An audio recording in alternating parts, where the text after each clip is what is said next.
با آهنگ آمنه.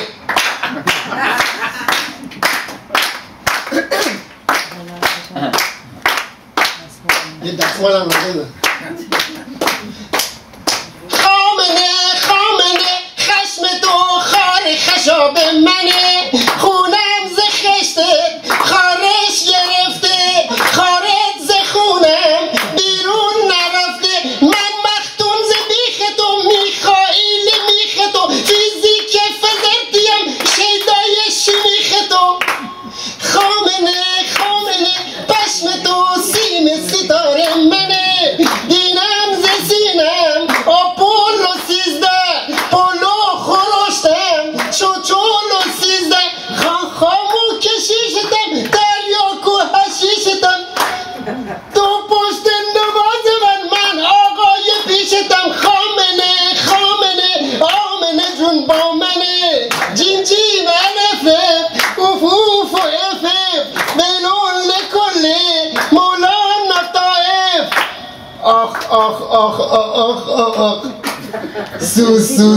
سوراخ سوراخ.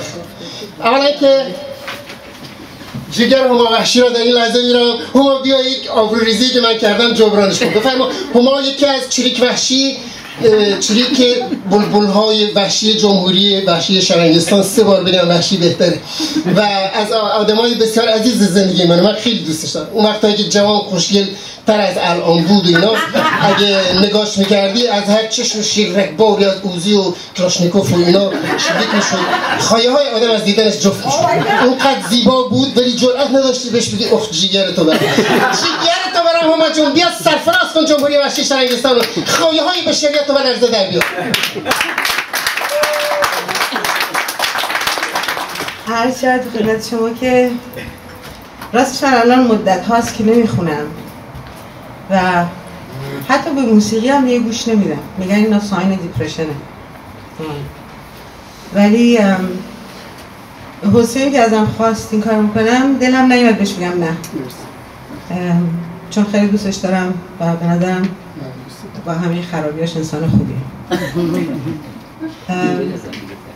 ولی فرصتی برای اینکه فکر کنم چی میخوام بکنم و نداشتم تا دیشب اومدم برم بخوابم، فیسبوکم رو وا کردم دیدم ریحانه رو اعدام کردم و اصلا واقعا حالم اینقدر بد شد بودم که اصلا توی مود خوندن نخواهم بود و بعد دیدم که خب عجب قولی دادم و بعد اجراش کنم. به همین دلیل یه آهنگ لوری براتون میخونم که توش یه تیکه کوچولوش رو ترجمه میکنم براتون. البته من بارها از لورها خواستم که بهم بگن مرشی کی بوده ولی کمتر کسی تا حالا تو، یعنی نه هیچ کس نمیدونه، که میگه که خفاش کور در حال چرخیدنه و داری در یک گوشی برپاست، گمان میکنم که مرشی را به دار کشیدن.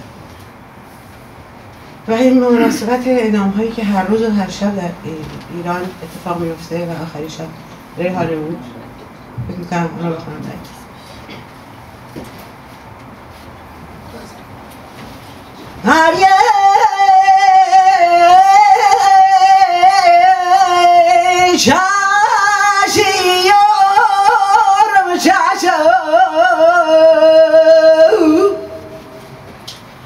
آخ دوست کم نیدیار شد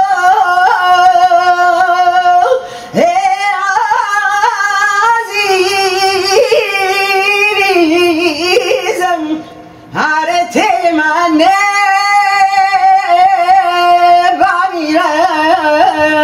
بمیرم کورکورم به جوار مارم به داری نشسته حریم گمانه خاطرم به مارشی کاشسته حریم گمانه خاطرم به مارشی کاشسته کورکورم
ما با یک دشمن واقعا موذی، همزمان احمق و بسیار بسیار مکار و پیچیده به مکر و مکر الله فالله خیر حافظین. یعنی تو فرض کن یک الله بود، اینا اومدن یک الله و یک توحید بود، اینا توحید و همایش توحید و آفتابه باعث شد که الان همه این کثافت‌ها در ایران تبدیل به الله شدن. یعنی فرض کن ما الان حداقل 2-3 میلیون الله در ایران داریم و این الله ها به شدت متکبر، پوک مغز و مکار و تا دلت بخواه بیرحم و قاسم الجبارین و اینا هستن و انتظار داشتن این که اینا ما رو نکشن، شکنجه ندن، اسید به چهره دخترامون زنهای ایران نپاشن. این انتظار بسیار ابلهانه و بیهوده گل بر روی همه ما و ما اینا رو میدونیم که اینا روز به روز لحظه به لحظه میخوان ما رو به سرحد دندان قورچه برانگیزن و تنها راه مبارزه با این موجودات بسیار افسار گسیخته هوشمندی و خونسردی و شنگی و شوخی و آرامشی. اگه ما حواس پرت و عصبی بشیم در حقیقت اونا 35 سال دیگه هم میمونن. بنابراین ما با حواس جمع خودمون از دست نمیدیم. ریحانه عزیز امروز کشتن، یک زنی که اصل جریان رو نمیدونیم ولی اصل جریان اعدامه.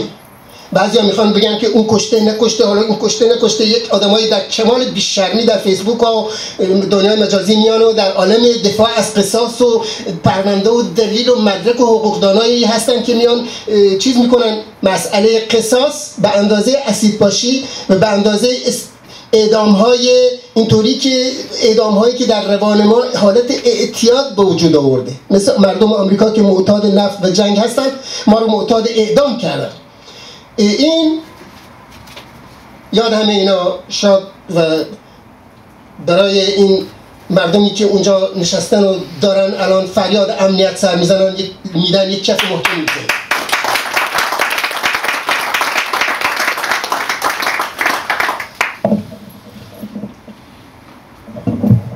این پرزیدنشیال نیست.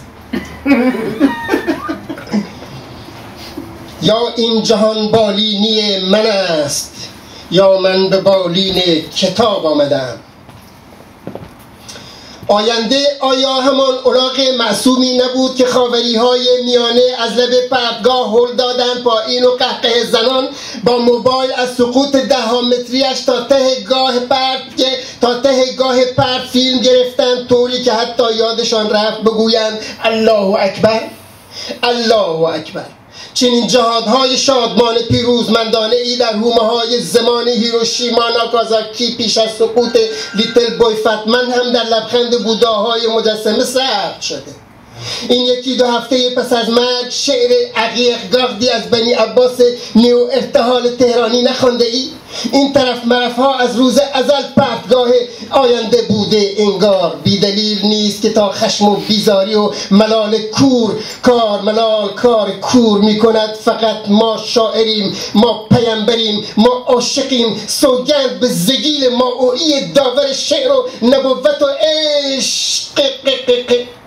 بله ما خاوری های میانه.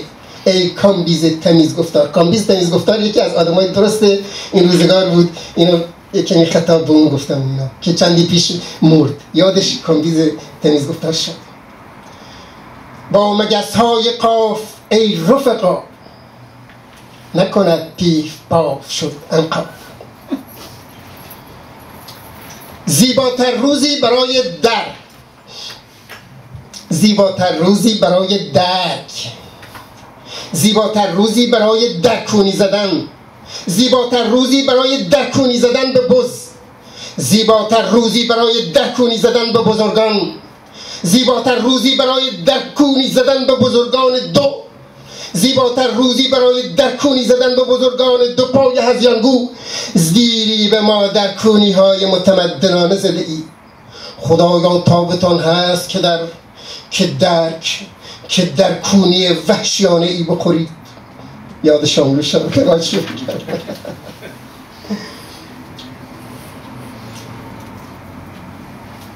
رهبری را جنت عیش حلال، نیست جایی جز مبال ارتحال. ای خوشان روزی که با بول اجل، چون امامش پا نهد در این مبال.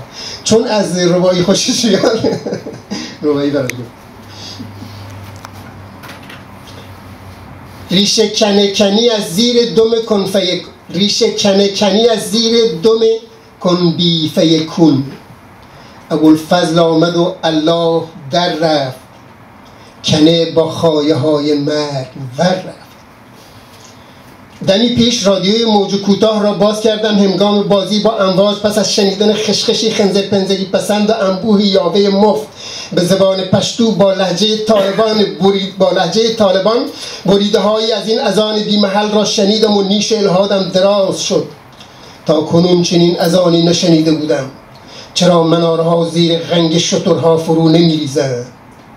چرا منارها زیر غنگ شترها فرو نمیریزند؟ چرا مناره ها زیر غنگ شترها فرو نمیریزند؟ یکی میبینین چرا مناره ها زیر غنگ شترها فرو نمیریزند؟ چرا مناره ها زیر غنگ شترها فرو نمیریزند؟ اشهد ان لا اله الا الله، اشهد ان جلیسرین فتیل الله، هيا على اللبات،